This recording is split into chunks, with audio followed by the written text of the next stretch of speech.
าพระศิวลี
บูชาพระรัตนตรัย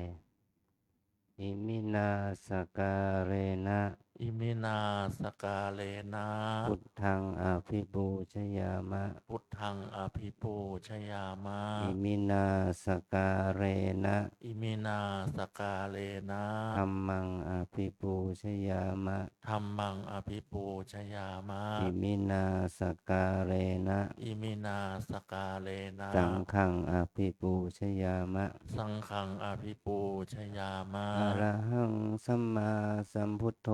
ภควาอะระหังสัมมาสัมพุทโธภควาพุทธังภควันตังอภิวาเทมิพุทธังภควันตังอภิวาเทมิสวากขาโตภควตาธัมโมสวากขาโตภควตาธัมโมธัมมังนัมสสามิธัมมังนามัสสามิสุปฏิปันโนภควโตสาวกสังโฆสุปฏิปันโนภควโตสาวกสังโฆสังฆังนามามิสังฆังนามามิหันธมยังพุทธัสสะภควโตปุพพภาคะนมการังกะโรมาเซนะโมตัสสะภะภะคะคะวะวะโตโตอะอะระระหะหะโตโตสัสัมมามมาสัสัมพุทมพุทธัธัสสะสสะนะนะโมโมตัตัสสะสสะภะภะคะคะวะโตอะระหะโตสัสัมมามมาสัสัมพุมพุททธัธัสสสะสะนะนะโมโมตัตัสสะสสะภะภะคะคะวะวะโตโตอะอะระระหะหะโตสัสัมมามมาสัสัมพุมพุททธัธัสสสะสะ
เก็บเลยเอาชุดนี้เก็บไปครับวางในข้างครับ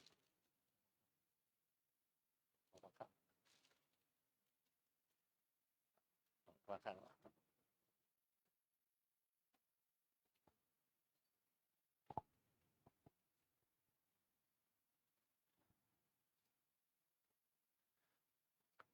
นาคทั้งสามพร้อมศรัทธาสาธุชนทุกท่านกราบพระสงฆ์พร้อมกัน3 ครั้งนะครับนาคออกเสียงด้วยนะครับ อัญชลี วันทา อภิวาท อัญชลี วันทา อภิวาท อัญชลี วันทา อภิวาท อัญชลี วันทา อัญชลีเชิญตัวแทนของนาคนะครับ เข้ามาถวายผ่านเบญจศีลครับ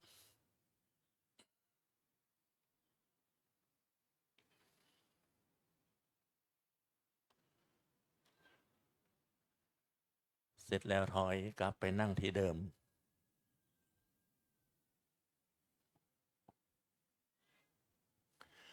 นาคทั้ง3พร้อมศรัทธาสาธุชนทุกท่าน สมทานเบญจศีลพร้อมกันณบัดนี้ มะยังพันเต วิสุงวิสุงลักขณทายะ ติสรณเนนะสหปัญจศีลานิยาจามะ ทุติยัมปิมะยังพันเต วิสุงวิสุงลักขณทายะ ติสรณเนนะสหปัญจศีลานิยาจามะ ตติยัมปิมะยังพันเต วิสุงวิสุงลักขณทายะ ติสรณเนนะสหปัญจศีลานิยาจามะ นะโม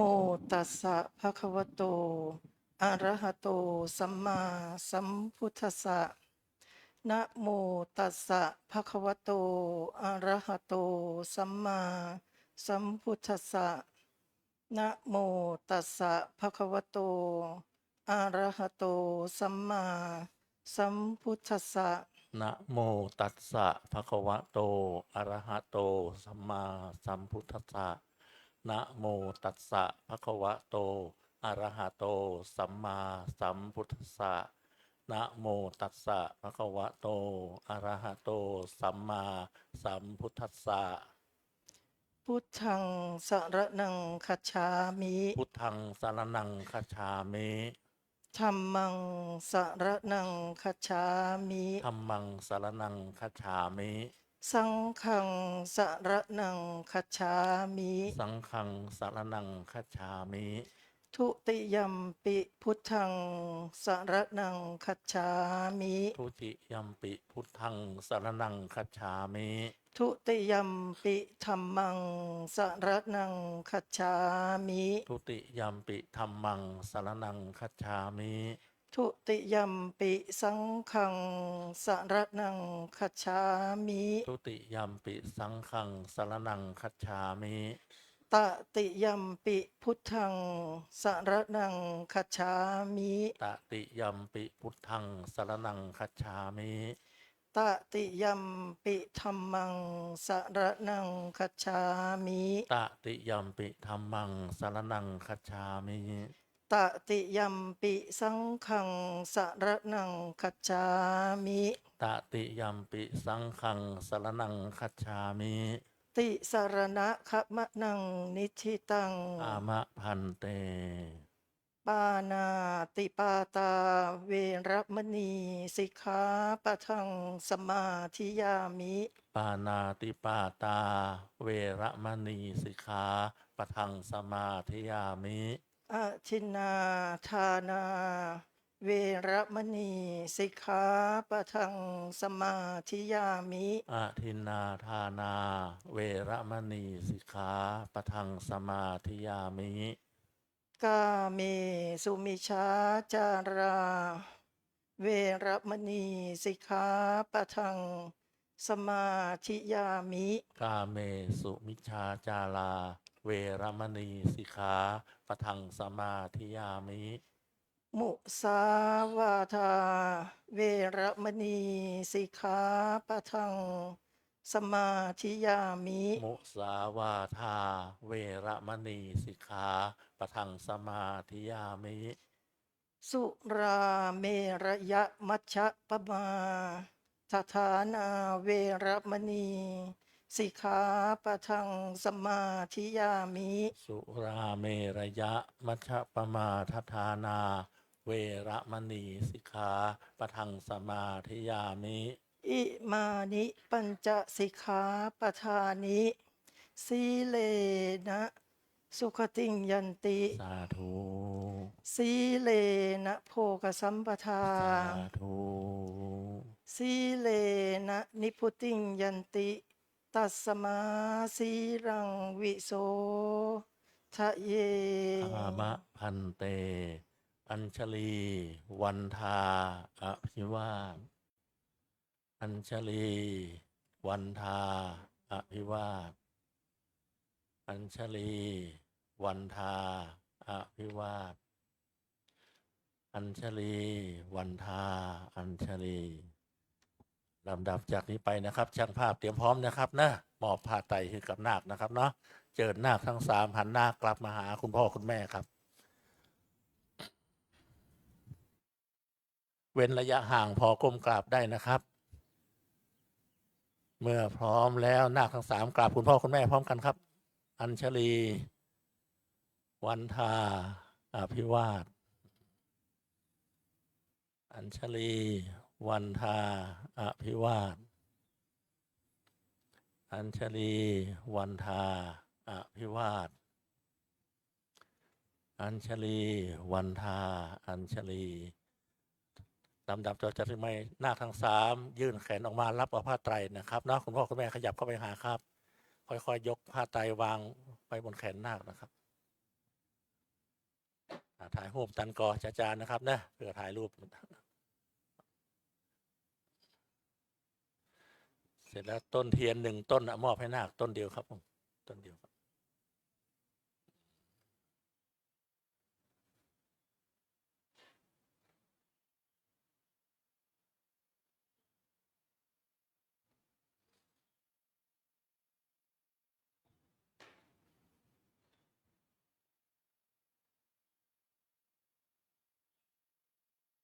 เดี๋ยวนะแม่เป็นอธิษฐานสักกรรมครับเรียบร้อยนะครับเนาะนาคทั้งสามหันหน้ากลับครับหันหน้ากลับไปหาพระบูชาเดินเข้าไปเลยครับเดินเข้า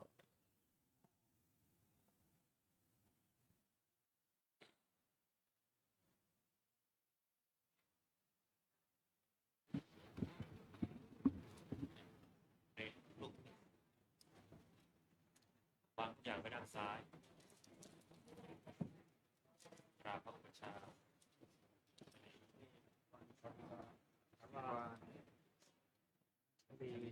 วันทา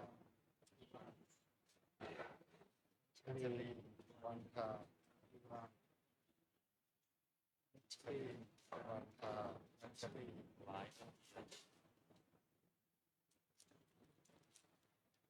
วายข้าใจ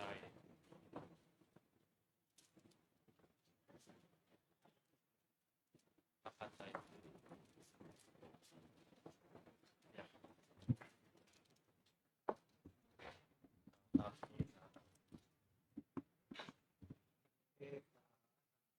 เต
บัดนี้นาคทั้งสาม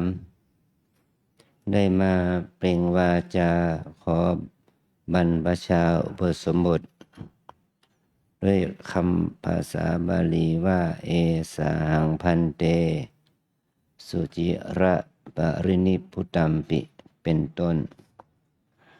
ซึ่งเราแปลเป็นภาษาไทยได้ความหมายว่าข้าแด่ท่านผู้เจริญข้าพเจ้าขอถึงสมเด็จพระผู้มีพระภาคแม้นเสด็จดับขันธ์ปรินิพพานไปนานแล้วพระองค์นั้นขอถึงพระธรรมและขอถึงพระสงฆ์ว่าเป็นสรณะที่พึ่งที่ระลึกขอพระสงฆ์จงให้การบรรพชาอุปสมบทแก่ข้าพเจ้าในพระธรรมวินัยนี้ด้วยเถิดทุติยัมปะหังพันเตวิตัตติยัมปัญหาพันเตหมายความว่าแม่นครั้งที่สองแม่นครั้งที่สามนี่เรามีความศรัทธา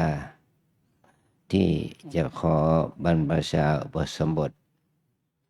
ในพระธรรมวินัยของพระสัมมาสัมพุทธเจ้า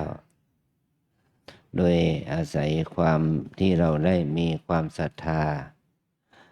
ต่อพระพุทธเจ้าต่อพระธรรมและต่อพระสงฆ์ต่อ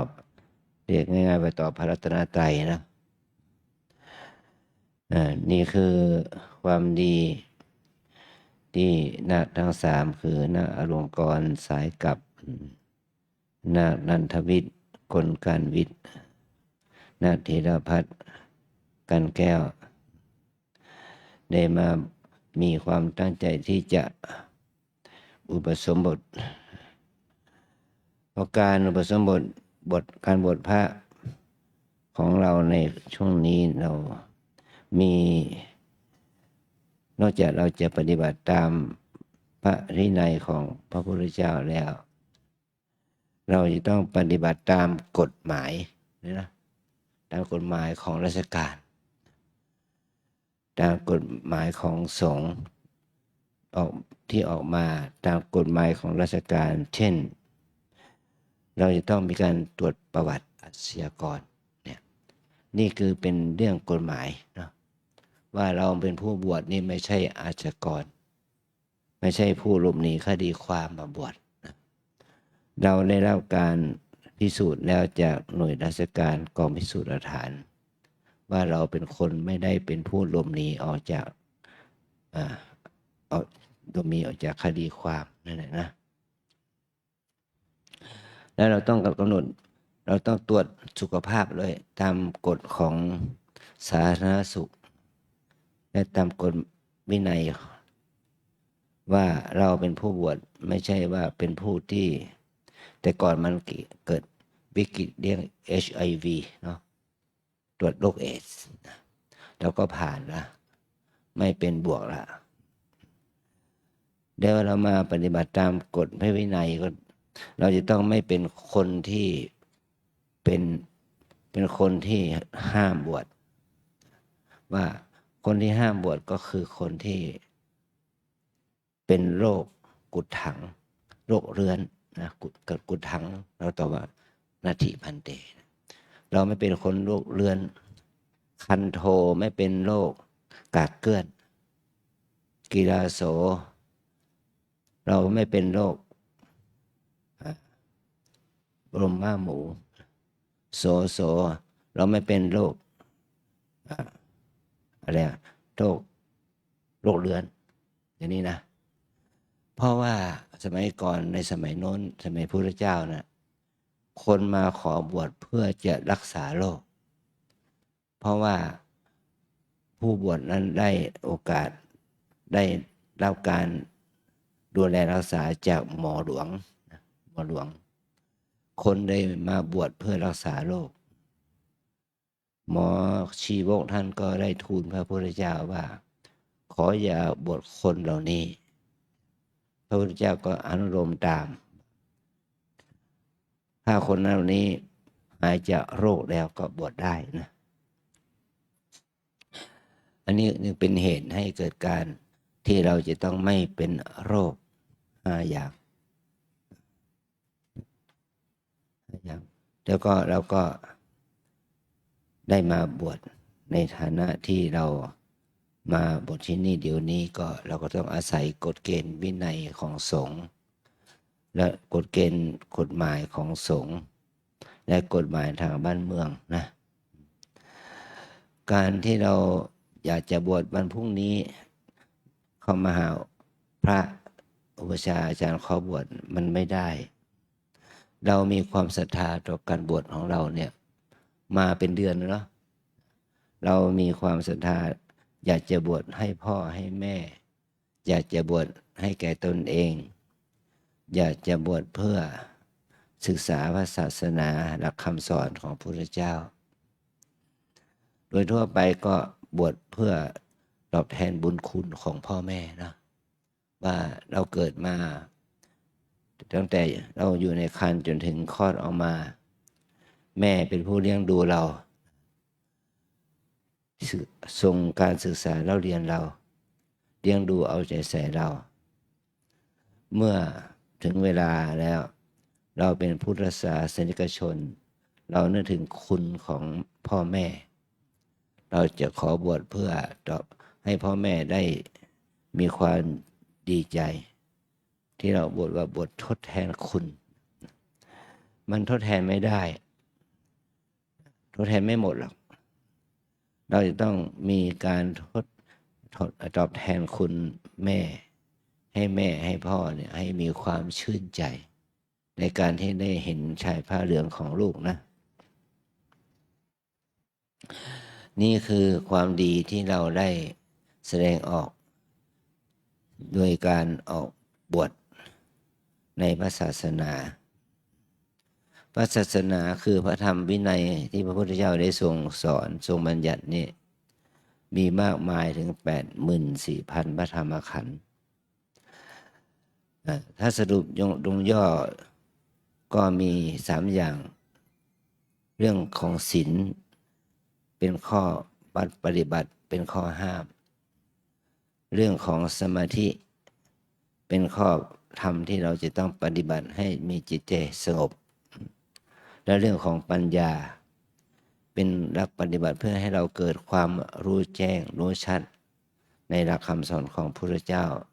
เพื่อบรรลุธรรมถึงมรรคผลนิพพานให้แก่ตนเองได้นี่เราได้มาเข้าถึงคุณธรรมความดีเหล่านี้แล้วเราจะทำความดีเหล่านี้ด้วยการละความชั่วทั้งปวงทำแต่ความดีทำใจให้บริสุทธิ์เนี่ย3 ประการนี้แล้วจะทำให้เราได้เป็นพระได้เป็นสมณะได้เป็นนักบวชที่ดีแม้เราจะมีเวลาบวชเป็นระยะยาวหรือระยะสั้นหรือระยะยาวก็ตามก็เราจะต้องปฏิบัติตามพระธรรมวินัยของพระสัมมาสัมพุทธเจ้าเพื่อให้เป็นที่ศรัทธาเลื่อมใสของพุทธศาสนิกชนทั้งหลายให้เป็นที่ศรัทธาเลื่อมใสของพ่อแม่พี่น้องญาติมิตรให้เป็นที่ศรัทธาเลื่อมใสของสมณะนักบวชด้วยกันนะเนี่ยเพราะเหตุนี้เราจึงมาเปล่งวาจาขอถึงพระพุทธเจ้าก็ว่าเราขอถึงพระพุทธเจ้าเราศรัทธาพระพุทธเจ้าเนี่ยพระพุทธเจ้าในฐานะที่พระองค์เป็นบุคคลที่เป็นประวัติศาสตร์พระองค์ได้สร้างบารมีมาตั้งพระทัยตั้งใจว่าอยากจะเป็นพระพุทธเจ้าสร้างบารมีถึง7 อสงไขยเมื่อมีใจแก่กล้าหาญขึ้นได้เปล่งวาจาว่าขอให้ข้าพเจ้าเป็นพระพุทธเจ้าใช้เวลาสร้างบารมีถึง9 อสงไขยเมื่อได้รับพยากรณ์จากพระพุทธเจ้าก่อนนั้นพระองค์ต้องสร้างบารมีเพิ่มเติมอีก4 อสงไขยแสนกับ เนี่ยพระพุทธเจ้าพระองค์นี้บางพระองค์เกิดในภัททกัปกับที่เจริญ มีพระพุทธเจ้าถึง5 พระองค์พระพุทธเจ้าชื่อว่ากกุสันทะโกนาคมนะกัสสปะ3 พระองค์ที่ผ่านไปในพระองค์เป็นองค์ที่4ชื่อว่าโคตมะพุทธเจ้าแต่องค์ที่5ที่จะบินมาในอนาคตคือพระศรีอริยเมตไตรถือว่าเป็นกับที่มีพระพุทธเจ้ามากถึง5 พระองค์เรามาบวชในพระศาสนาพระธรรมวินัยของพระพุทธเจ้าชื่อว่าโคตมะสมัยที่พระองค์ได้ประสูตินั้น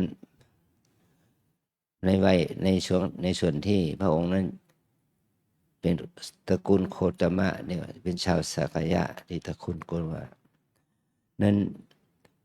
ขณะนั้นเนี่ยพระองค์เกิดในสกุลกษัตริย์เพราะว่าอินเดียสมัยนั้นยังถือวรรณะถือชนชั้นทางสังคมเนี่ยพระองค์ได้มาบวชได้มาเกิดในสกุลกษัตริย์นี่ในวรรณกษัตริย์ในสักยะตระกูลนะเนี่ยพระองค์ก็เมื่อประสูตินั้นก็ประสูติในป่าประสูตินี่สวนอุทยานดุมพินีเมื่ออายุได้5 วันพระราชบิดาก็ได้เชิญพราหมณ์มาตั้งชื่อพยากรณ์ตั้งชื่อแล้วก็พยากรณ์อนาคตของพระองค์ด้วยพราหมณ์เหล่านั้นก็ได้ตั้งชื่อว่าสิทธัตถะนี่เป็นชื่อธรรมดาที่ไม่ใช่ชื่อสกุลเพราะคนอินเดียหรือคนยุโรปเนี่ยคนจีนนี่เขาอยู่ให้ชื่อสกุลสำคัญกว่าชื่อรองนี่คือชื่อธรรมดาที่เราเรียกขานนั้นเนี่ยชื่อสกุลเนี่ยมันก็สำคัญเพราะว่าเป็นสกุลเป็นเซอร์เนมแหละเป็นเซอร์เนมเป็นไม่ family name ก็คือชื่อครอบครัวที่พ่อให้ตั้งให้อันนี้พระองค์ก็ได้ชื่อที่พ่อแม่ตั้งให้ก็คือพราหมณ์ตั้งให้อย่างนี้นะว่าสิทธัตถะเป็นผู้ที่ปรารถนาสิ่งใดย่อมได้สิ่งนั้นตามประสงค์เมื่อพระองค์มีพระชนอายุแค่7 วันเป็นเหตุให้พระราชมารดาสิ้นพระชนนะพระองค์ต้องเป็นพระกุมารน้อยที่แม่สิ้นพระชนตั้งแต่อายุ7 วันนะได้อาศัยน้าสาวคือพระนางโคตมีดูแลจนเติบใหญ่เนี่ย เมื่อพระองค์อายุ16 ปีพระองค์ได้ศึกษาศาสตร์วิชาจนเป็นนั่นที่จะเป็นเจ้าชายโดยอาศัยศึกษาศาสตร์ครบ18 ศาสตร์ด้วยศึกษาให้ครบวิชาที่จะบริหารปกครองบ้านเมืองเลยนะ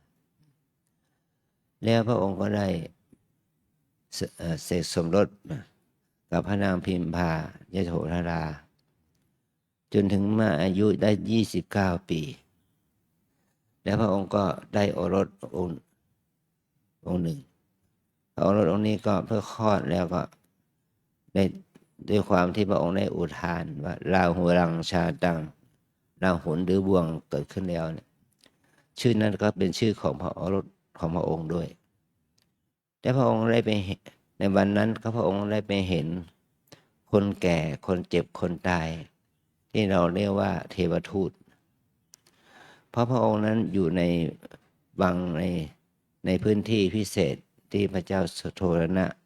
ได้จัดสถานที่ให้พระองค์อยู่เป็นพิเศษเพื่อที่จะไม่ให้พระองค์ได้เห็นคนแก่คนเจ็บคนตายนะแต่เมื่อพระองค์มาเห็นที่คนแก่คนเจ็บคนตายในขณะที่พระองค์ได้เสด็จไปเที่ยวอุทยานนะพระองค์ก็มา สรุปพระทัยว่าคนเราต้องแก่ทำไมต้องแก่ต้องเจ็บต้องตายด้วยอาศัยความรู้สึกอย่างนี้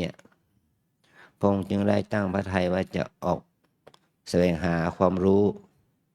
โดยการออกบวชนะเมื่อพระองค์ออกบวชแล้วก็แสวงหาความรู้บำเพ็ญกิจภาวนาเป็นเวลาถึง6 ปีจึงได้ตรัสรู้ในวัยที่พระองค์มีพระชนมายุ35 ปี เมื่อพระองค์มีอายุได้ตรัสรู้แล้วเนี่ยก็ถือว่าพระองค์นั้นได้ชื่อใหม่ที่เกิดจากการบรรลุธรรมเราเรียกว่าพระพุทธเจ้านะพระสัมมาสัมพุทธเจ้าเป็นชื่อที่พระองค์ได้จากคุณความดีที่พระองค์ได้ตรัสรู้เองนั่นแหละแล้วพระองค์ต้องในขณะนั้นพระองค์ก็ได้บำเพ็ญพุทธกิจสั่งสอนพุทธบริษัทให้เข้าใจถึงธรรมที่พระองค์ได้ตรัสรู้นั่นแหละอยู่45 ปี เมื่อพระองค์ได้สอนพุทธบริษัททั้ง4ภิกษุณีอุบาสกอุบาสิกาผู้ที่เริ่อมใสในพระพุทธองค์นั้นได้ถึง45 ปีก็เป็นเหตุให้พระองค์นิพพานในขณะที่นั้นพระองค์มีพระชนมายุ80 ปีนี่คือความดีที่พระองค์ได้บำเพ็ญพุทธกิจ45 ปีจนได้นิพพานไปนี่ถือว่าท่านได้มีพระมหากรุณาต่อสัตว์โลกนะด้วยพระองค์ได้สอนเขาเหล่านั้นให้เป็นผู้หลุดพ้นจากความทุกข์นี่คือความดีของพระพุทธเจ้านะเมื่อพระองค์ได้นิพพานไปแล้วได้มอบหลักธรรมคำสอนของพระองค์นั้นให้แก่สงฆ์ให้แก่พุทธบริษัทให้ได้นำเอาพระธรรมคำสอนนี้ไปประพฤติปฏิบัติแล้วก็สั่งสอนศรัทธาญาติโยมสืบต่อมาจนถึงทุกวันนี้นะนี่เราก็ต้องได้เรียนรู้คำสอนของพระพุทธเจ้าว่าละชั่วทำดีทำใจให้บริสุทธิ์อย่างนี้นะถือว่าเป็นบทสรุปคำสอนของพระพุทธเจ้าให้เราได้เรียนรู้เราจึงมีโอกาสมีความเลื่อมใสศรัทธาต่อพระธรรมคำสอนของพระองค์นั้นนะนี่คือความดีทั้ง3 ประการนี้นี่คือความดีที่พระพุทธเจ้าได้ทรงสอนเพื่อให้พุทธบริษัทได้รู้นะว่าพระธรรมคำสอนของพระพุทธเจ้าและพระสงฆ์ที่ได้พระสงฆ์ได้แก่ภิกษุภิกษุณีอุบาสกอุบาสิกาที่บรรลุธรรมตามคำสอนนั้นแล้วก็ได้รักษาพระธรรมวินัยมาไปจนถึงทุกวันนี้นี่คุณของพระพุทธคุณงามความดีของพระพุทธเจ้าพระธรรมพระสงฆ์3 ประการนี้เมื่อเรามีโอกาสถึงเวลาอันเหมาะสมกับเรามีความศรัทธาต่อคำสอนของพระพุทธเจ้านี่เราก็ได้มาประพฤติปฏิบัติมาบวชเป็นพระภิกษุในพระธรรมวินัยนี้นะเราจะได้อานิสงส์กับการบวชนี้อย่างไรการที่เราได้บวชแล้วเราจะได้อานิสงส์3 ประการประการที่ 1เราเองจะได้ประโยชน์จากการที่เราได้มาบวชเราจะได้เรียนรู้ข้อวัดปฏิบัติหลักธรรมวินัยของพระองค์ของพระสัพพุทธเจ้านะข้อวัดปฏิบัติที่เราได้ทำการนุ่งการห่มการขบการฉันการดำเนินชีวิตในความเป็นพระที่ดีเราทำอย่างไรเราก็จะได้ศึกษาข้อวัดปฏิบัติเพื่อประโยชน์ในการที่เราได้ทำความดีจากการที่ได้ไปปฏิบัติตามหลักคำสอนนี่นะนี่คือความดีอันที่ 1ความดีอันที่ 2เนี่ยเมื่อเราบวชนี่เราจะได้ทำความดีให้แม่ให้พ่อแม่ของเรานะพ่อแม่ก็จะได้มีความปีติยินดีกับการที่เราได้อุปสมบทนะการบวชของเราด้วย การบวชของเรานี่จะต้องได้รับอนุญาตจากพ่อจากแม่พ่อแม่ที่อนุญาตให้ลูกบวชความจริงแล้วพ่อแม่นั้นมีความศรัทธาอยู่แล้วต่อการบวชของเราแต่วินัยนั้นพระพุทธเจ้าได้ทรงบัญญัติว่าต้องกุลบุตรนั่นจะต้องได้รับอนุญาตจากพ่อแม่นี่ด้วยนะเหมือนกับคำที่พระอาจารย์ท่านถามเรานะกินอนุญาโตสิมาตาปิตูหินะได้รับอนุญาตจากพ่อแม่แล้วหรืออย่างนี้นะเราก็ตอบว่าอมาพันเตนั่นแหละว่าบุญกุศลนี้ได้แก่พ่อแม่ด้วยแก่ปู่ย่าตายายแก่พี่น้องญาติมิตรของเราด้วยนะที่เรามาบวชนี่มีบวชแค่3เนาะ3 องค์แล้วพ่อแม่พี่น้องญาติโยมล่ะมาร่วมบวชของเรามีเป็นร้อยมีเป็นหลายสิบเป็นร้อยเนี่ยนี่ว่าถือว่าเราเป็นบุคคลที่เป็นที่ตั้งของบุญกุศลนะจากการที่เรามาบวชเนี่ยนะอันที่3เราจะเมื่อเราบวชแล้วเราจะได้อานิสงส์เป็นประโยชน์ต่อพระศาสนาแม้ว่าเราจะบวชได้เป็นกี่เดือนกี่ปีหรือว่าต่อชีวิตเราจะทำให้ชื่อว่าเป็นผู้สืบอายุพระพุทธศาสนานะเราจะบวชกี่วันกี่เดือนกี่ปีก็ตามแต่วันเดือนปีเหล่านั้นก็เป็นวันเดือนปีที่เราอุทิศชีวิตให้แก่พระพุทธศาสนาเนี่ยคือจะทำให้เป็นผู้สืบอายุพระพุทธศาสนาเนี่ยการที่เราบวชนี้เนี่ยคือเป็นความดีที่เราได้ทำ3 ประการเนี่ยนะเป็นความดีที่ประเสริฐถ้าเราพระพุทธศาสนาเนี่ยถ้ายังมีผู้บวชอยู่ถ้ายังมีผู้ศึกษาหลักธรรมคำสอนอยู่ก็ได้ชื่อว่าศาสนามีอายุแต่ถ้าเราไม่มีใครบวชแล้วไม่มีใครสืบต่ออายุพุทธศาสนาก็เปรียบเทียบเรียกว่าเป็นศาสนาที่ตายแล้วนะไม่มีคนเคารพนับถือนะอันนี้ก็เราได้มาบวชแล้วก็ได้ชื่อว่าเราได้ต่ออายุพระพุทธศาสนาถือว่าเป็นมหากุศลเป็นบุญแก่เรานะ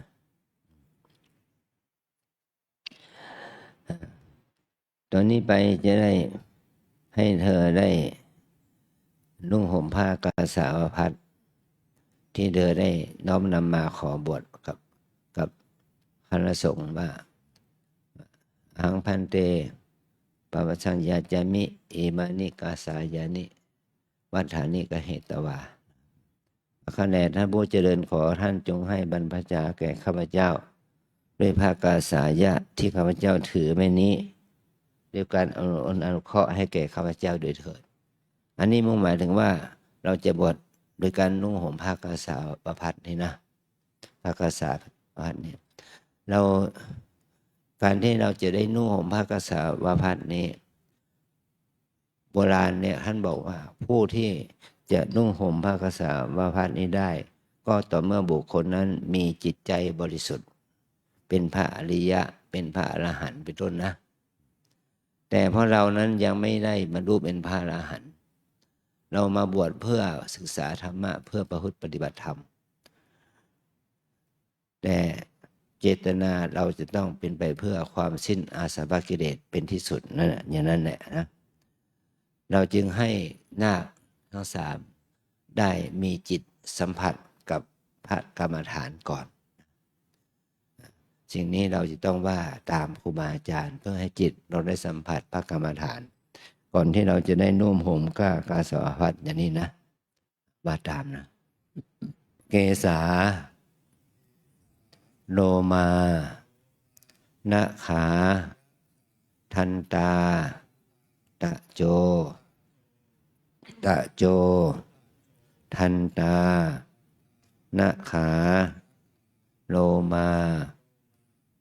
เกสาโลมานะขาทันตาตะโจทันตา นะขา โลมา เกสา เกสา โลมานะขา ทันตา ตะโจ เกสาแปลว่าผม โลมาแปลว่าขนนะขาแปลว่าเล็บ ทันตาแปลว่าฟัน ตะโจแปลว่าหนัง ผมขนเล็บฟันหนังนี่นะ มันเป็นอวัยวะที่เราเห็นได้ด้วยตาเนาะ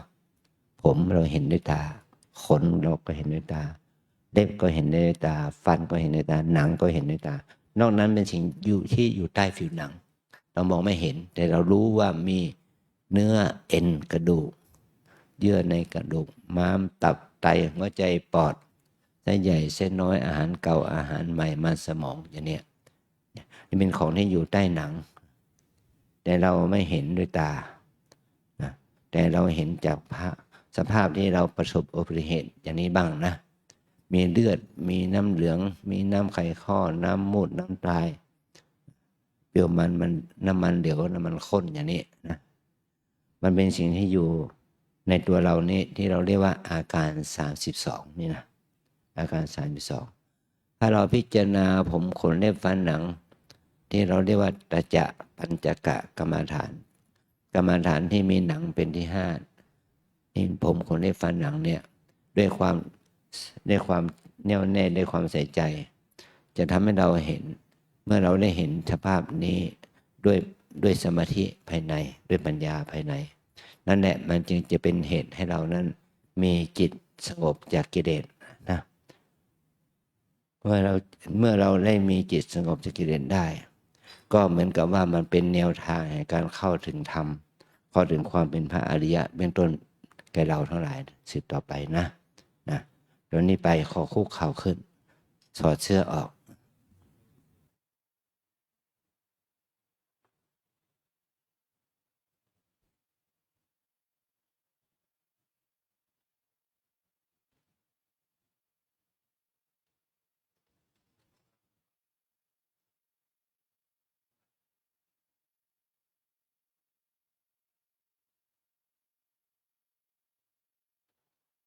ในช่วงเวลานี้ถือว่าเป็นช่วงเวลาที่สำคัญยิ่งของนาคทั้ง3นะครับเนาะเนื่องจากว่าความเป็นคนบ้านความเป็นคฤหัสถ์ฆราวาสนายนั้นนายนี้ผู้ชื่อนั้นชื่อนี้ของนาคคนที่1 2 3กำลังจะหมดไปเสี่ยงไปนะครับเนอะกำเดียวกลับมาแห่งกรรมหนึ่งก็ไม่ใช่เป็นคนบ้านแล้วเนาะเหมือนกับเกิดใหม่ในเพศของสมณะเพศของนักบวชก็จะฮ้องว่าท่านนั้นท่านนี้หลวงพ่อนั้นหลวงพี่นี้นะครับนะว่ามีคำว่านายแถมละนะครับนะเพราะฉะนั้นก็เหมือนกับเกิดใหม่ในบวรพระพุทธศาสนาเรื่องอารามเป็นที่น่ากราบน่าไว้แต่ขอเวลาให้เพิ่นไปเปลี่ยนองค์ทรงเครื่องสักกรรมหนึ่งนะครับนะประมาณสัก5 นาที10 นาทีนะครับเนาะในช่วงเวลาที่กำลังเปลี่ยนชุดเปลี่ยนผ้าจีวรเข้าไปห่มนี้จะขออนุญาตนำพาศรัทธาสาธุชนได้รู้แจ้ง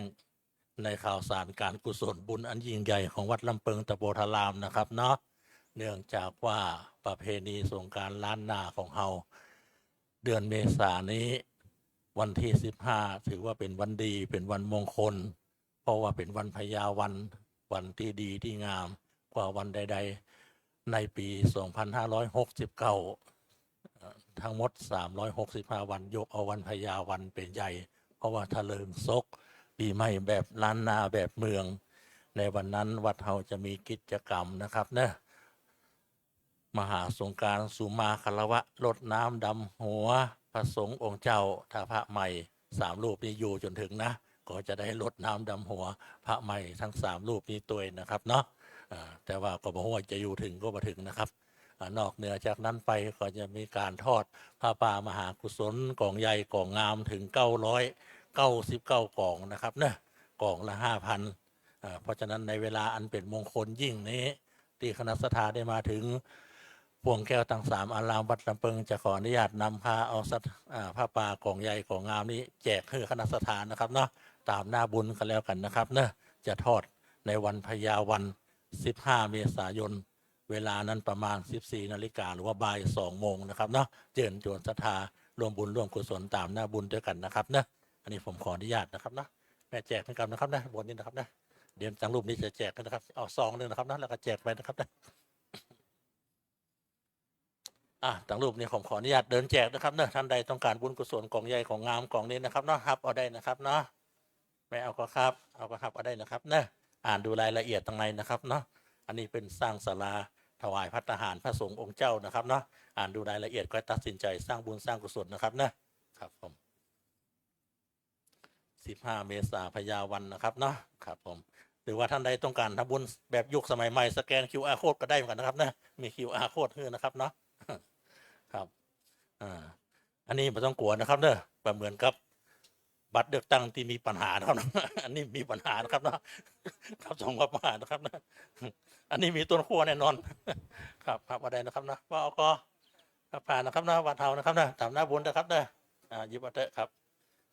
ตามหน้าบุญนะครับครับก็ถ้าไผ่พร้อมก็เก็บเลยก็ได้นะครับถ้าไผ่พร้อมเดี๋ยวก็เอาก็ครับเล่นนะครับเนาะเดี๋ยวเหมือนกันไผ่พร้อมเดี๋ยวก็วันหลังวันรุ่นก็ได้นะครับเนอะหรือว่าวันที่15 เมษายนก็ได้นะครับเนาะตามหน้าบุญก็แล้วกันนะครับขออนุญาตนำบุญมาเผื่อมาแจกมาฮื้อนะครับนะได้อนุโมทนาตามหน้าบุญนะครับครับมีทรัพย์มีสินมีกินมีใจนะครับเนาะอันนี้ศาลาพัดนะครับนะถวายภัตตาหารพระสงฆ์องค์เจ้าผู้ปฏิบัติธรรมทั้งวัดของเขานะครับนะครับเนาะนะครับเนี่ยไม่อ่านครับอ่านดูก่อนครับเนาะรายละเอียดมีหน้าซองนะครับจะอ่านเตะตามหน้าบุญเตะนะครับเนาะครับครับครับผม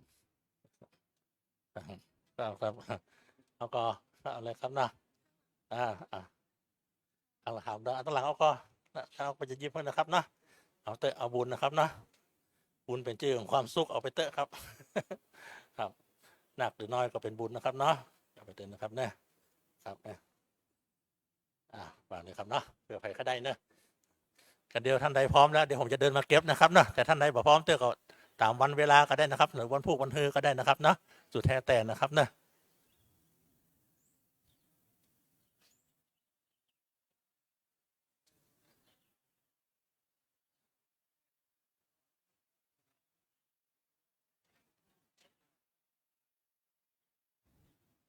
รอสกรรมก่อนนะครับเนาะรอแหม2 ลูกนะครับลูกที่1กับ2ยังมาเตื้อ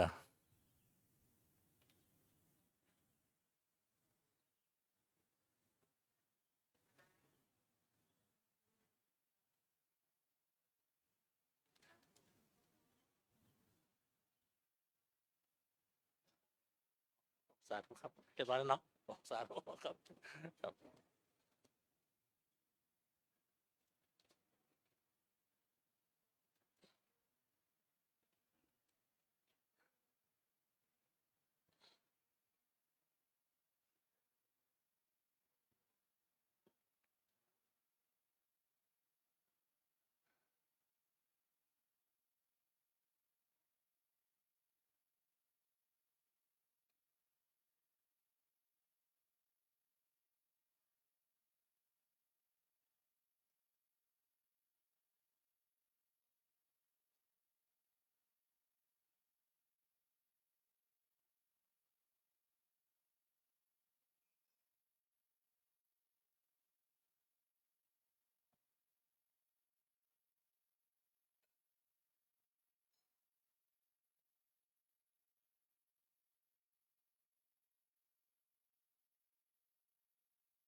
นั่งคุกเข่าได้ก็นั่งคุกเข่านะครับได้สำหรับว่าที่สามเณรมาแล้วนะครับเนาะพร้อมแล้วช่างภาพตากล้องมาตั้งเพจนะครับเนาะกำลังจะมอบบาตรกับมอบต้นเทียนคือครับว่าที่สามเณรทั้ง3 รูปนะครับว่าที่สามเณรทั้ง3นำผ้ารับประเคนออกมาพับกึ่งนึงนะครับเนาะพับครึ่งนึงนะครับผ้ารับประเคนด้วยนะครับนะวางเอาไว้ครับ ดูรูปที่2นะรูปที่2นี่เป็นตัวอย่างนะครับนะ2 3เนี่ยอยู่ฮะอยู่บนฮะอยู่บนฮะอยู่ที่คอฮะบนนั่นนะครับผมครับยกบาตรถวายท่านครับนะยกบาตรถวายท่านนะครับนะบาตรครับวางบนผ้าเลยครับวางบนผ้าเลยครับวางบนผ้าวางเล็กๆน้อยต้นเทียนทำ2 ต้นนะครับนะต้นเทียน2 ต้นนะครับต้นเทียน2 ต้นรูปที่เรียบร้อยแล้วก็ย้ายบาตรออกจากผ้าก่อนฮะย้ายบาตรวางทางข้างย้ายบาตรออกมาทางข้างย้ายต้นเทียนออกครับแล้วก็เก็บผ้ารับประเคนไว้ที่อกตามเดิมพับผ้าไว้ตามเดิมนะครับเนาะจากนั้นใช้แขนทั้ง2 ข้างอุ้มเอาบาตรฮะมือซ้ายขวาจับเอาต้นเทียนข้างละ1 ต้นครับถูกต้องครับจะรอรูปที่1ก่อนนะรอรูปที่1เมื่อพร้อมแล้วหันหน้ากลับครับหันหน้ากลับไปหาพระบูชาเดินเข้าไปหา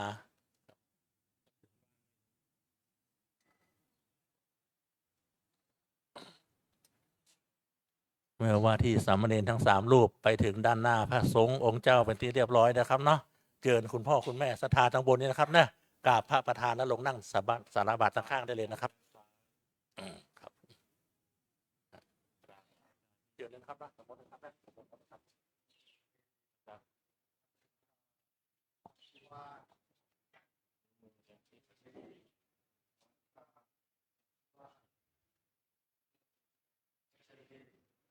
ถ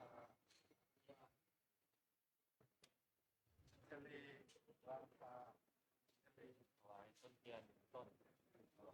ต้นเดียว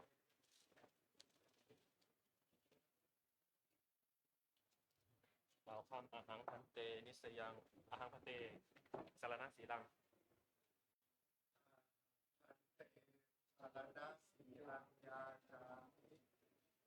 ทุติยมปีอาหังพันเตสารนัสสีลังยาจามิตติยมปีอาหังพันเตสารนัสสีลังยาจามิ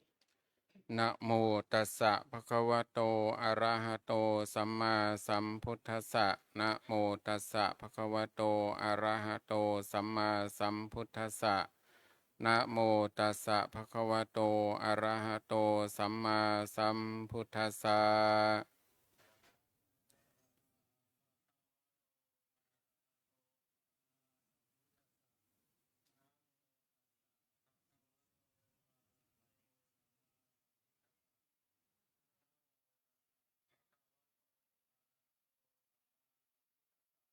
ยะมหังวะทามิตังวะเทหิ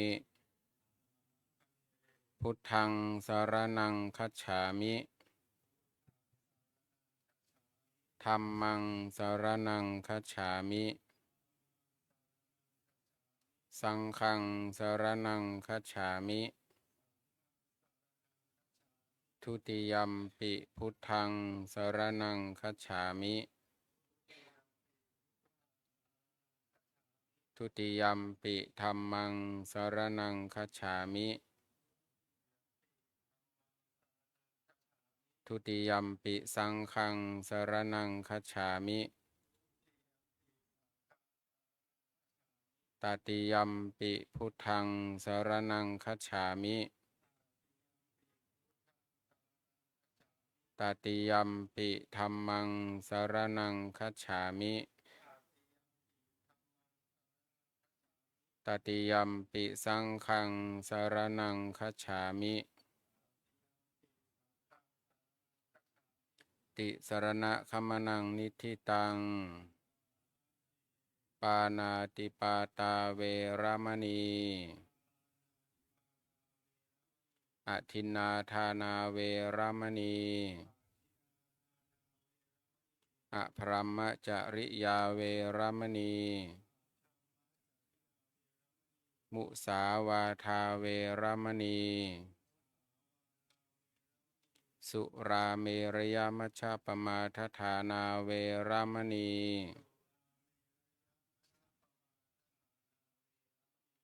วิกาลโภชนาเวรมณี นัจจคีตวาทิตวิสุกะทัศนาเวรมณี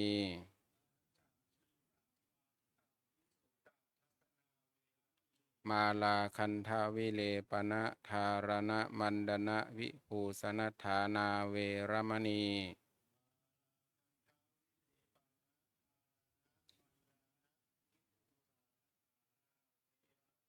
อุจจาสยนะมหาสยนาเวรมณี ชาตะรูปรัชตะปฏิฆหานาเวรมณี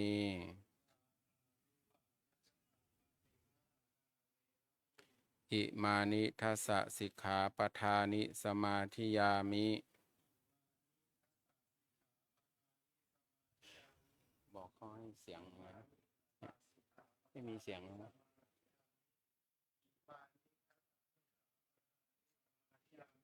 กราบพร้อมกันอัญชลี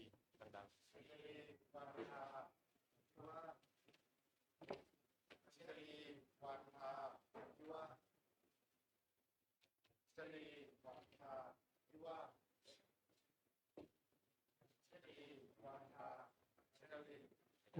อุ้มบาทขยับไปที่เดิม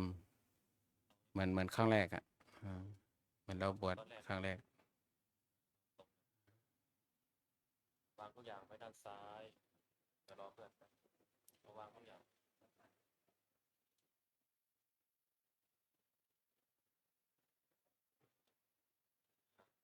กราบพร้อมกันอัญชลี วันทาอภิวาท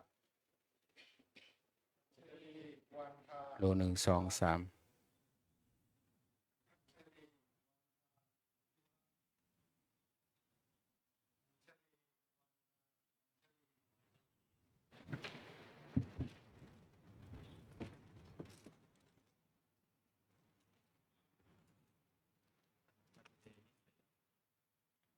อาหารคันเตนิสยังยาจามิ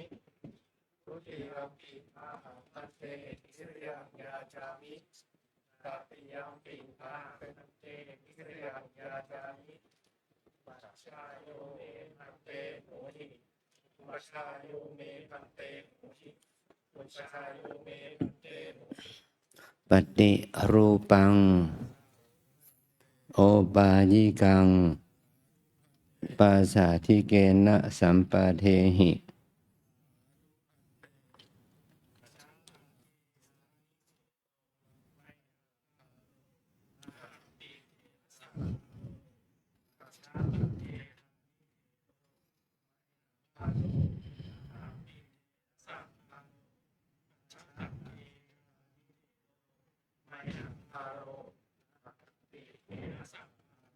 ราบพร้อมกันอัญชลี ชลีวันทาพิวาชลีวันทาพิวาชลีวันทาพิวาชลีวันทาอัญชลี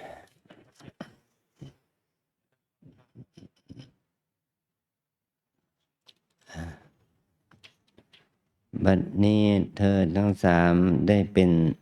สามเณรแล้วนี่เธอได้เป็นสามเณรแล้วเธอได้สิ้นสุดความเป็นคฤหัสถ์ชาวบ้านนะในเวลาที่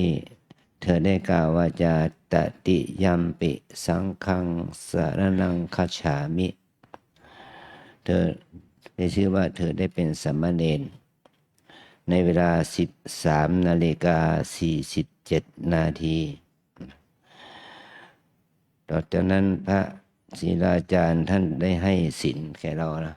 ให้ศีล10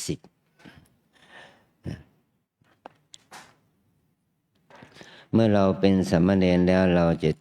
ก็ได้มาขอนิสัยแปลว่าขอข้อวัดปฏิบัติแห่งความเป็นพระภิกษุสามเณรที่ดี เราจะต้องมีข้อวัดปฏิบัติของตน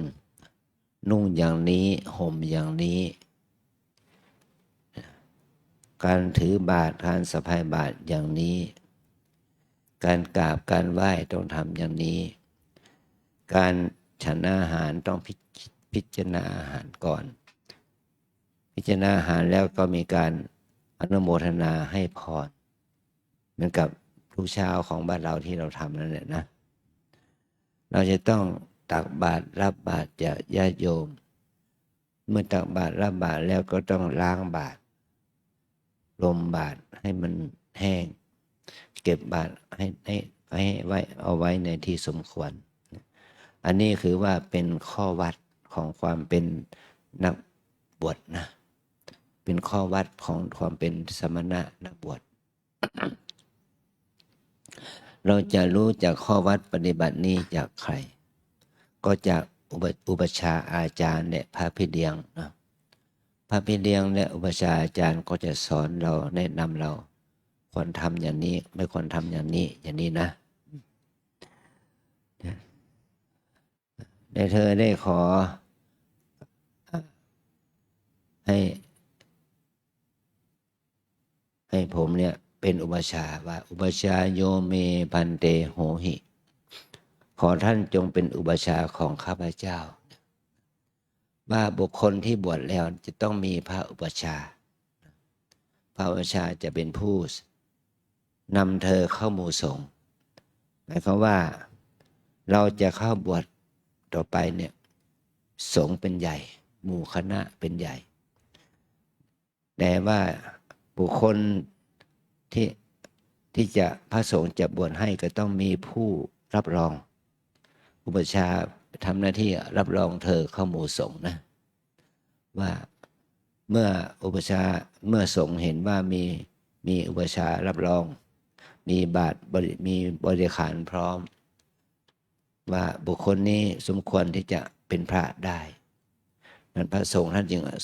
ลงมติอนุมัติสงฆ์จากที่พระท่านสวดนะท่านเป็นพอท่านประกาศให้สงฆ์ได้รับทราบรับรู้เนี่ย3 ครั้งแล้วก็สงฆ์ทั้งหลายก็จะรับรองเราให้บวชเป็นพระนะเพราะเหตุนี้เราพระอุปชฌาย์จึงได้ถามเธอด้วยคำพูดด้วยคำ3 คำว่าปฏิรูปังปฏิรูปหมายว่าแต่นี่ไปเธอต้องปฏิรูปตัวเองนะเอาใจใส่ดูแลตัวเองปฏิรูปตัวเองนะทำให้ตัวเองดีขึ้นนั่นแหละปฏิรูปอันที่2โอปายิกังแปลว่าชอบด้วยอุบายของบัณฑิตเมื่อเธอได้บวชแล้วเธอต้องประพฤติปฏิบัติตามธรรมวินัยของพระสัมมาสัมพุทธเจ้านะอันที่3ปัสสาธิเกนะสัมปาเทหิเมื่อเธอบวชแล้วนี่เธอต้องประพฤติตนให้เป็นที่น่าเลื่อมใสศรัทธาของญาติโยมทั้งหลายเป็นที่น่าเลื่อมใสศรัทธาของพ่อแม่ญาติมิตรเป็นที่น่าเลื่อมใสของพระสงฆ์องค์เณรในวัดนี้ด้วยเนาะเนี่ย3 ข้อเนี่ยเธอต้องประพฤติตนเป็นที่น่าเลื่อมใสของเพื่อนสาธมิกพระสงฆ์องค์เณรในวัดเป็นที่น่าเลื่อมใสของพ่อแม่พี่น้องญาติมิตรและเป็นที่น่าเลื่อมใสของญาติโยมทั้งมวลนะอีกข้อหนึ่งเธอได้กล่าวว่าอัชชัตตเคธานิเถโรตั้งแต่บัดนี้เป็นต้นไปภาระของข้าพเจ้าเหมือนภาระของพระเถระภาระคือหน้าที่เมื่อเราเข้ามาบวชเนี่ยเราต้องมีหน้าที่ของเราเนี่ยเราจะต้องทำหน้าที่ของความเป็นนักบวชตื่นขึ้นมาก็ทำวัดสวดมนต์ปัดกวาดเช็ดถูขบฉันเช้าบิณฑบาตอย่างนี้เป็นต้นภาวนาปฏิบัตินะนี่เป็นภาระของเราเมื่อเราได้ทำหน้าที่นี้แล้วอุปชฌาย์ก็จะต้องสงเคราะห์หรือครูบาอาจารย์เจ้าหน้าที่เขาต้องสงเคราะห์ผ้าใหม่สงเคราะห์แม้แต่เรื่องการนุ่งการห่มนะสงเคราะห์เรื่องอาหารการกินสงเคราะห์เรื่องของใช้ไม้สอยในสิ่งที่เราขาดแคลนเพราะเรามาบวชนั้นเราไม่ได้ขนสมบัติเรามาเราต้องอาศัยของใช้ที่ญาติโยมทำบุญให้อาศัยของใช้ที่ผ้าปูที่นอนหมอนมุ้งนั่นแหละผ้าห่มผ้าปูที่นอนหมอนมุ้งก็ต้องอาศัยวัดสงเคราะห์เกื้อกูลเราอย่างนี้นะเราไม่ต้องไปหาเข้าของจากบ้านมาละเราจะต้องมาปฏิบัติ กรรมฐานที่นี่เพื่อได้บุญและกุศลเกิดขึ้นแก่เรานะตอนนี้ไปจะได้เธอจะได้บอกบาตรและบริขารว่าเรามีบาตรไหมมีบริขารก็คือมีสังฆติไหมมีพระจีวรไหมมีพระสบงไหมถ้ามีอยู่เขาเธอให้เดินรับว่าอามาพันเตนะสิ่งนี้ชื่อนี้สิ่งนี้ชื่อนี้เนี่ยว่ามีอยู่ไหมก็มีอยู่ก็ให้รับว่าอามาพันเตนะแต่ชื่อของต่อไปพระสงฆ์จะยกของเธอขึ้นมาเป็นภิกษุในพระพุทธศาสนาแต่ชื่อของเธอยังเป็นภาษาไทยอยู่จะต้องตั้งชื่อให้ใหม่ชื่อว่าฉายาเนี่ย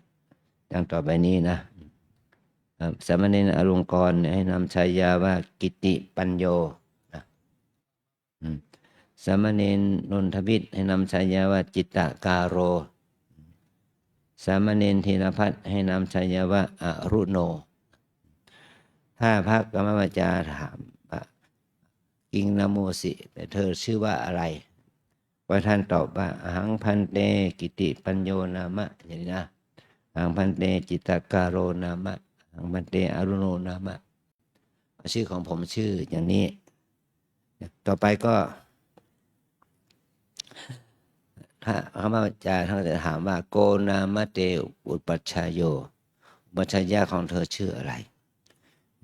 ท่านก็ตอบว่าอุปัชฌายโยเมพันเตอยัสสมาอาจินนะสีโลนามะอย่างนี้นะต่อไปนี้จะได้คุกเข่าขึ้นขับจะเข้ามา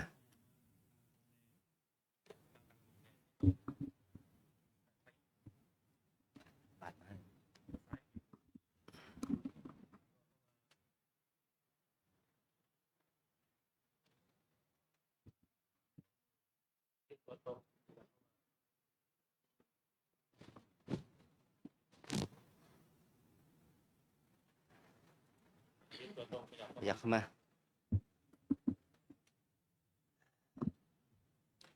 ตอบอามาพันเตนะ ปนมมืออายันเตปัตโตอามาอายังสังฆาติอายังอุตราสังโฆอายังอันตรวาสโกคัจฉะอุมหิโอกเสติภัทธะถ้ายับถอยออกไป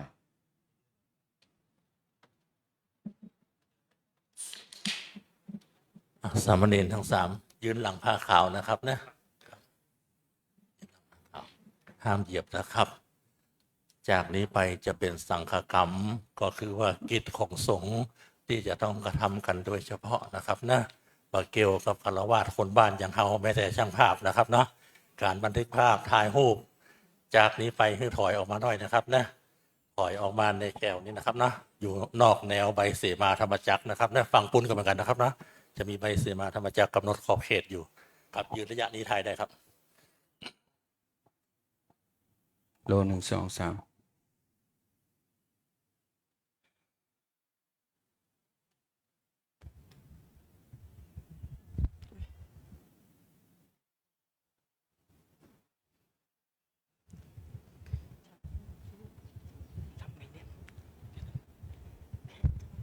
เอามันขึ้นโอเค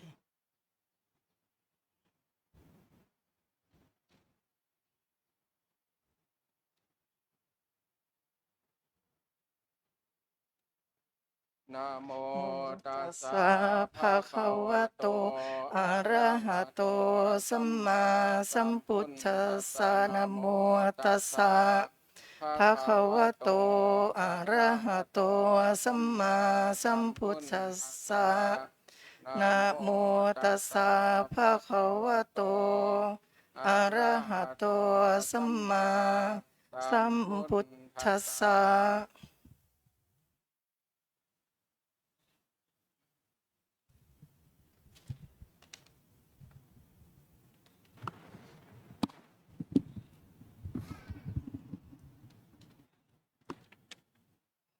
สุนา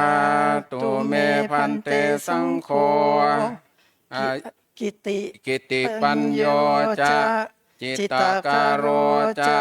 อรุโนจะอายะสมโตอจินนสีลาสาวปสัมปทาเปคายาทิสังคสะปะกะลังอาหังกิติปัญญัญจะจิตตาการัญจะอรุณัญจะอนุสาสยัง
สุนาตุเมพันเตสังโฆ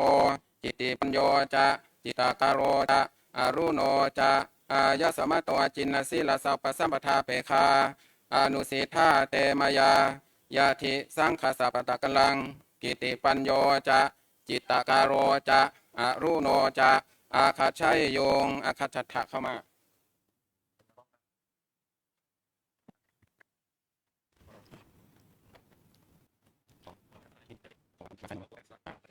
เตโพธาอัญชลีวันทะพิวาอัญชลีวันทะพิวาอัญชลีวันทะอัญชลีพระธรรมเตพระธรรมยาจามะอุลุปโตพันเตสาโตอนุกัมปังอุปาทายะอุติยัมปิพันเตสังฆังปสาปะทังยาจามะอุลุปโตพันเตสังโฆอนุกัมปังอุปาทายะตาติยัมปิพันเตสังอุปสาปะทังยาจามะอุลุปโตพันเตสังโฆ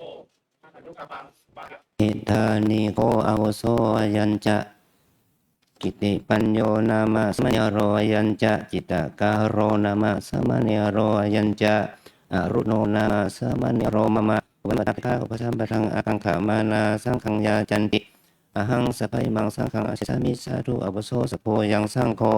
อิมันจะกิติปุญญังนามาสัมเนรังมันจิตการังนามาสัมเนรังอิมันจะอรุณังนามาสัมเนรังอันตราจิเกธรรมเมปุถาวะตัตตะรัญจวัจติตุเตหะกาเมนะอุเปนะธนาเลนะอุสัมปะเมมาติกามสันทังคโรตุ สาธุ สุนาตุเมหันเตสังโฆอายัญจติโยอายัญจติตาโรอายัญจอรุโนอายัสสัมโตจินสีสัพพะเตคา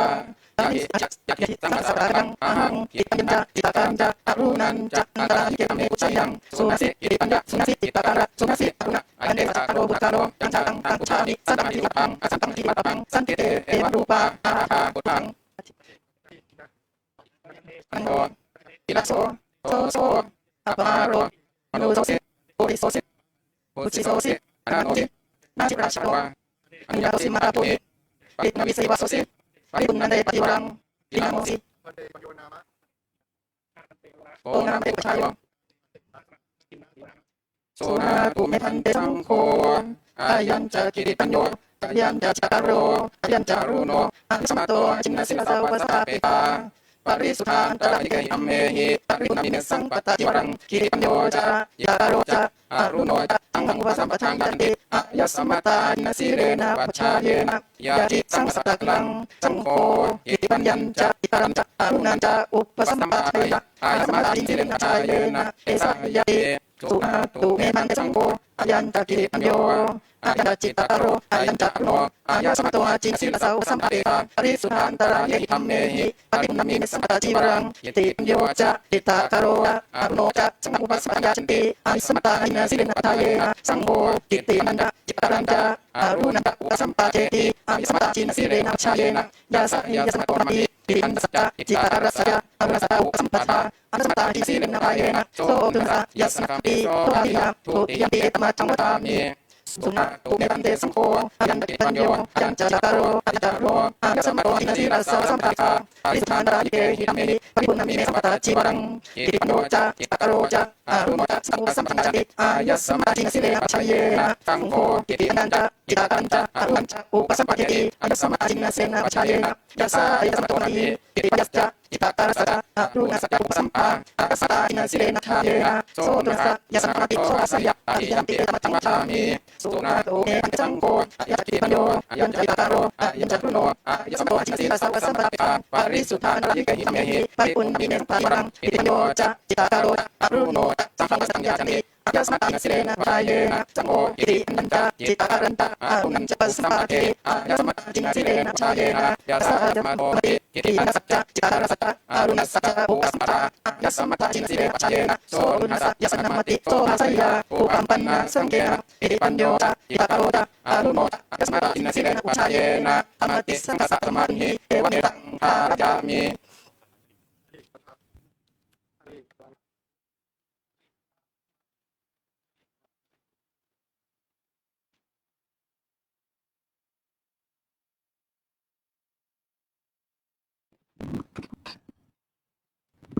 บัดนี้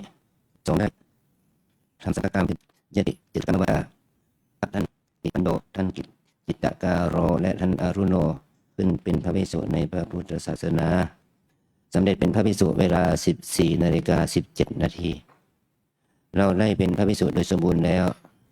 มีศีลมีข้อวัดปฏิบัติเสมอเหมือนกับภิกษุทั้งหลายแล้วพระมหาสัมพุทธเจ้าได้ทรงบัญญัติให้พระประชาได้สอนทำ8ประการให้แก่พระใหม่ทำไมพระประกาศนี้ให้ทำ8ประการตามแรกนี้เราดูเราต่อเพื่อนเป็น8ประการนะเรียกว่าอนุศาสตร์8อย่างอนุศาสตร์8อย่างก็มีนิสัยมีปริยัติการทำมี4อย่างภิกษุเราจะต้องบิณฑบาตชีพเราเรียกต้องบาตนะบิณฑบาตชีพบิณฑบาตเราไม่ทำธุรกิจการอะไรเราหาคนที่เราอยากอาหารที่เราต้องการบิณฑบาตนะแม้ว่าครอบครัวพ่อแม่จะรู้จักมาทำอะไรแต่ว่าบิณฑบาตกันอริยะของที่ได้มาโดยชั่วคราวได้แก่อาหารที่ได้จากพิธีมงคลสังฆทานสังฆสัตว์มันมีแต่ว่าอาหารได้จากปฏิบัติอาหารที่ได้ไม่ชอบทำอันสองว่าเราบอกแล้วเรามีเสื้อผ้าสบัดมันนุ่มผ้าสกุลผ้าเขาผ้าฟูผ้าเขาทุกอย่างเนี่ยเดี๋ยวเอามานุ่มห่มยันเราไม่ได้นุ่งผ้าสุดเราใช้ผ้าฟาดผ้าบานผ้าไหมผ้านี่ผ้าคนผ้าในสังเคราะห์นี่เรานุ่งห่มนี่ถือว่าเป็นทางที่ดีแล้วเราใส่นุ่งห่มว่าปัจจุบันที่นุ่งห่มมันหาง่ายสมัยก่อนมันหายากเอาฝาเอาฝุ่นผ้าฝุ่นผ้าให้เราสมันนุ่งห่มอันที่3สมมติแล้วเราจะต้องมีที่อยู่ที่อาศัยธรรมชาติมันกฎหมายขโมยนะปัจจุบันนี้เราก็มีสลามีวิหารมีบทเป็นอะไร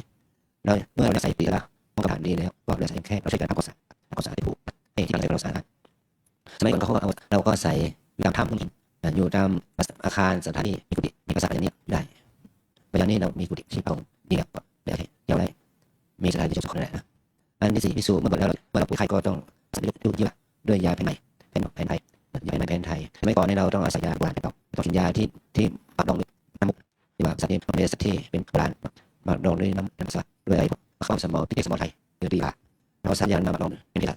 ตัวยาที่เราใส่ยาไทยไปนะในสิ่งนี้เราใส่ยาได้ยาวขึ้นไม่ว่าเราอยากอยู่ในฐานะไหนในมันที่กันนี่แต่เมื่อเราบินบาตอันที่สองที่หมดแล้วเนี่ยต้องเว้นสิ่งที่เราเรียกว่าการกี่สี่ข้อเตรียมงานเป็นสี่ข้อคุณธรรมสี่นั่น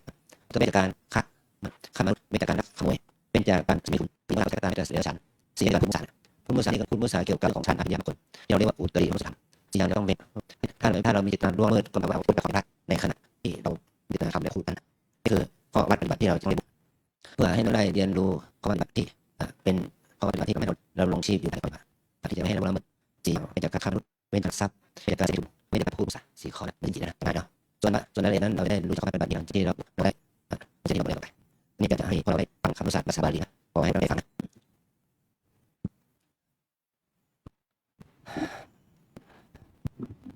สัญญาโภวะอุปสัมปะเทวะจัตตารุนิสัยจัตตาริจะอักขระนิยานิอาติตุงวิญญาโลภะโพชนังนิสัยปัปปะชาตถาโพยาวะชีวังอุสาโหกรณิโยอาติเรอาโหสังฆตังเทศกัมมิมังสารพัดโพยังปฏิกังบังสุขติวรังนิสัยปัปปะชาตถาโพยวะชีวังอุสาโหกรณิโยอาติเรอาโหโคมังกัปปะโพสยังกัมพลังสนังพังคังรุขะมูลาเสนาสนังนิสัยปัปปะชาตถาโพยาวะชีวังอุสาโหกรณิโยอาติเรอาโหวิหารโรทัพโพปัสสะโหหะยังหะปุติมุตตะเทศกัมมิสัยปัปปะชาตถาโพยาวะชีวังอุสาโหกรณิโยอาติเรอาโหสปินวะนิตังเตนังมะดุกะลิกังอุปสัมปันนินันติคุณนามิโนธรรมนาปฏิเสธตุมังโสยชาตานิโยมิโกเมตังมังปฏิเสธอโนโหติอสเมยปุโยเสียบินามาปุริโสสิสัจฉิโนปุริสริตังตินาจิตุงเอวเมวะปุริตังธรรมังติสิตาสโนโหติเสยปุโยตังโมยวะชีวะกะหิยังอุปสัมปันนินันติคุณนาอินังเทสะสังฆาตาคันตุโสตินาสาตะวะเนี่ยโยมิโกปาจังวะปาทาระหังวะเตปะหังวะธัญญาสัมปันติสโนโหติเสยปุโยเสหะบินามาปะดุปะลาโสปะนะปะโนหะโพเยทะยะเอวะเมวะโกปาจังวะปาทาระหังวะเตปะหังวะธัญญาสัมปันติสโนโหติเสยปุโยตังโมยวะชีวังอะนิยังอุปสัมปันนินันติคุณนาสันตปานโมจินานะโมโรเปตะโพโสปุริปิตะอุปทายะเปโกสัจจะมังสวิหาจินาโมโรปิติสโนโหติอภิโยเทนะปีนามาปุริตะวิทานินะอภิสิกาโหติเอวะเมวะโกเมสัจจะมังสวิหาจินาโมโรปิติสโนโหติอสยปุโยตังโมยวะชีวังอะนิยังอุปสัมปันนินันติคุณาอุติมังธรรมโมระปิปุณโสสุญญากาเฮยะพิรามิติโยมิกุปปะปิโตอิชาโตสังฆังปุริมังรุสังปติชานังอาวิโมขังวะสมาธิวะสมาธิขังวะพลังวะสโนโหติอสยปุโยเสหะปีนามะปุริมะโรมะกะเจโนอุณวิริยะเอวะเมโกอภิโสอิชาโตสังฆังปุริมังรุสังปติโตสโนโหติอสยปุโยตังโมยวะชีวังอะนิยังติอันนี้ปริยายินะพบกันเป็นนักขอรัตนะปะทานสมาธิสิกังสมณะสติสนะคาโตปัญญาสนะคาตายามะเทวะกัสสะมะปิปัสสะปิปัสสะมิญญาสะยะมุขตัสสะมุขเชตระพระสัยสัสสิวัสดิภาสัจจิกิริยะตาจิตตะโตสัพพิธาโนโหติมหาสังโสสมิตะยะมหาโหติมหาสังโสปะยะปะชาจักรมะวะสมิหิมุติสิยะติตังกามะสัมมาภวะสัพพะวิชาสวะสมิหะโบอิมหิปะทัพเวทิเตนะมิเดสัพพะติอดิสิกขาสิกาอธิติกาสิกาปัญญาสิกขาสิกาปะตะมะเทนะสัมปะเทตะพัง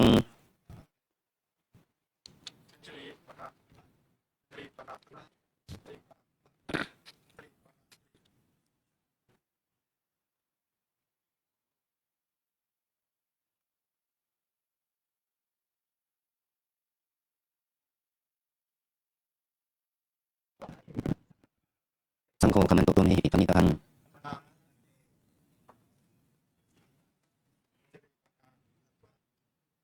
ชลีวันทาอภิวาชลีวันทาอภิวาชลีวันทาอัญชลี ประกาศฉายาบัตรลำดับที่ 7 8 และ 9 2569 สัมพุทธัสสะปรินิพพานโตปรังเบื้องหน้าแต่พุทธปรินิพพานพระพุทธศาสนายุการล่วงแล้วได้ 2,569 พรรษาปัจจุบันสมัยวันที่ 15 กุมภาพันธ์ตรงกับวัน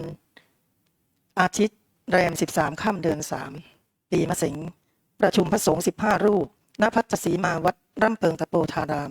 อำเภอเมืองเชียงใหม่โดยได้รับความเมตตาจากเจ้าคุณพระเจ้าธรรมรัตน์อาจีนสีโลแผนกวิปัสสนาวัดร่ำเพิงตะโปธารามเป็นตัวติดพระประชาพระครูวินัยพรอินจังตัสโสวัดเพิงตะโปธารามพระอวาจารย์และสมเด็จพุทธโธวัดร่ำเพิงตะโปธารามพระอนุสรอาจารย์ให้บรรพชาอุปสมบทแด่สามเณรอนุปสกัดอายุ 52 ปีโดยได้ฉายานามว่าพระอิติปัญโยและให้บรรพชาอุปสมบทแก่สามเณรนนทวิทย์และการวิทย์อายุ 29 ปีโดยได้รับฉายานามว่าพระกโร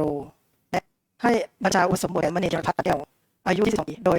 ให้ฉายานามว่าพระอรุโนทั้งสาม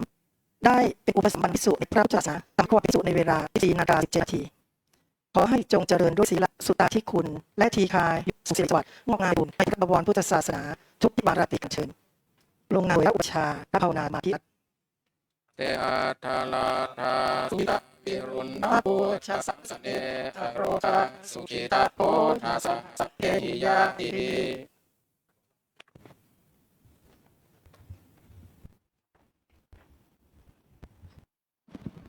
สารานิยามาทาโกสะเลยันตังสัมทังอภิสาเมนจาสะโกชุจัสสุโหชุจัสสุวัตโตจัสสะโมโตมานิสานุสังโกจัสสุปาโรจาปะกิโตสัสสะโมกะบุตันติทาลิโยตันนิปะโกจาปะปะโกนาโกดังสมาจาหิเจนะวินโดปะเรโอปะวะไทยโยโสกิโนวะเกมิโนโหนตุเยกิจิปานาพุทธันติตัสสะวะทวะระวะหะนวะสิตาสาวามาจิมาลาสะกะอนุกาสุรติตาวะเจนะติตาเจจะโตเรวัสสันติโตเรโกตามะสัมภเวสีวะสัพเพสัตตะตานาปาโรปาลังนิโกเอปันนาติปัญญากันตตินังตินิปาริฆาสันจันนัญญามัญญาสาธุปามิตยามาตายาพุทธังอโยสายกัปปุตมานุราเกสัพพะโพเยสุมันนาสัมภาวะเยปะติมานังเมตัญจสัพพะโลกัสสมิงมานะสัมภาวะเยพุทธังอะยะติตัญจสัมภะทังอะเวโลกัสสะปันตังติตัญจลังราสามิคันตามิโตเอตังสติงกันิตยาคัมมามิตมิหารังนิธามาหุธรรมสีลาวาทัสสันเนนะสัมปันโนภาเวสุวินายาเกทังจตุภาตยังปุณะเอติเตกาลานิยเมธาสุตาวันตามิพุทธังอภะเมวะโตสังมีธรรมังสัพพะเมวะโตสังฆังมะเมพันเตวันตามิสังฆังสัพพะโตสังฆังมะเมพันเตวันตามิคารุโอวันมีธรรมทานะสัพพะเมวะโตสังฆังมะเมวันตามิคาระเมทันทาสีมาสัพพะเมวะโตสังโตมหาโพธิโกตารุปังสัพพะระโลกเทวะโลกเทธรรมะโลกเทสมบูรณ์เปรังกาเปสานิราคาตุโยอนาคาตุโยเจติตังคันธาโพธิสีติสาหะเสกัมมะคันเทเจติยังหังวัตตามสัพ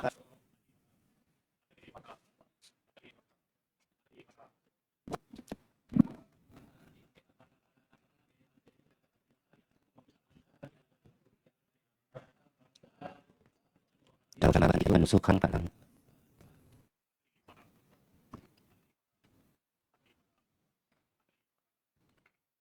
หนึ่งไทยทั้งคนครับนะแยกกันนะครับนะเพราะว่านั่งฟังกันมันก็จะเบียดแล้วหน่อยดูที่หนึ่งนะครับนิมนต์อาสนะอันนี้ก่อนนะสองกับสามนะสามนั่งแล้วหันหน้าออกไปหาญาติโยมกันนะครับนะสองสามแล้วก็ญาติโยมถวายประเคนน้ำเป๊ปซี่นะครับต้องประเคนน้ำสีสันได้นะครับนะประเคนน้ำเป๊ปซี่นะเอาพระท่านพระแล้วพี่นะเดี๋ยวช่วงเวลานี้ขออนุญาตเทียบพยาทานด้านหน้าพระสงฆ์กันนะครับ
นักศรัทธาไม่ต้องวิตกกังวลเป็นห่วงนะครับเนาะทายทานถึงมดน้ำมนต์ที่เขาถวายนี่นะเป็นพิธีไปได้นะครับนะพระสงฆ์องค์เจ้า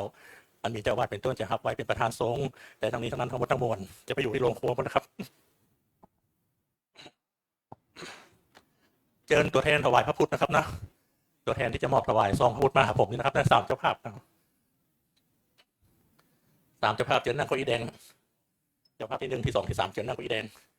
ครับอันนั้นก็ได้ตัวเล็กได้ตัวเล็กได้นั่งรอครับนั่งรอครับเชิญนั่งรอนะครับนะกล่าวคำถวายเสร็จแล้วน้อมถวายไปมนต์พระนี่นะครับแต่ตอนนี้กล่าวคำถวายก่อนนะมีมนต์พระใหม่พร้อมทั้งเชิญศรัทธาสาธุชนทุกท่านประนมมือขึ้นนะครับหันหน้าไปด้านพระสงฆ์องค์เจ้าตั้งนะโมกล่าวคำบุพภาคาถาถวายจตุปัจจัยทายธรรมพร้อมกัน ณบัดนี้นะโมตัสสะภะคะวะโตอะระหะโตสัมมาสัมพุทธัสสะนะโมตัสสะภะคะวะโตอะระหะโตสัมมาสัมพุทธัสสะนะโมตัสสะภะคะวะโตอะระหะโตสัมมาสัมพุทธัสสะเชิญกล่าวตามผมนะครับอิมานี้ยังเดจากทีนี้ จตุปัจจยาติ สัปปริวารานิ สัปปริวารานิ ภิกขุสัสสะ ภิกขุสังฆสะ โอโนยามะ โอโนชยามะ สาธุโนพันเต โมพันเต ภิกขุสังโฆ ภิกขุสังโฆ อิมานิ อิมานิ ปัจจาทีนี้ จตุปัจจยาตินิ ปริวารานิ สัปปริวารานิ ปฏิฆาโต ปฏิคันหาตุ อัมหัง มหากัง ทิครตัง ทีฆรตัง ตายะ ทีตายะ สุขะ สุขายะ ข้าแต่ภิกษุสงฆ์ผู้เจริญ ข้าแต่พระภิกษุสงฆ์ผู้เจริญ ข้าพเจ้าทั้งหลาย ข้าพเจ้าทั้งหลาย ขอน้อม น้อมถวาย จตุปัจจัย จตุปัจจัย ทายธรรมเอาบริวารเหล่านี้ บริวารทั้งหลายเหล่านี้ แก่ภิกษุสงฆ์ พระภิกษุสงฆ์ ขอพระภิกษุสงฆ์ ขอพระภิกษุสงฆ์ โปรดจงรับ จงรับ จตุปัจจัย ปัจจัย ทาย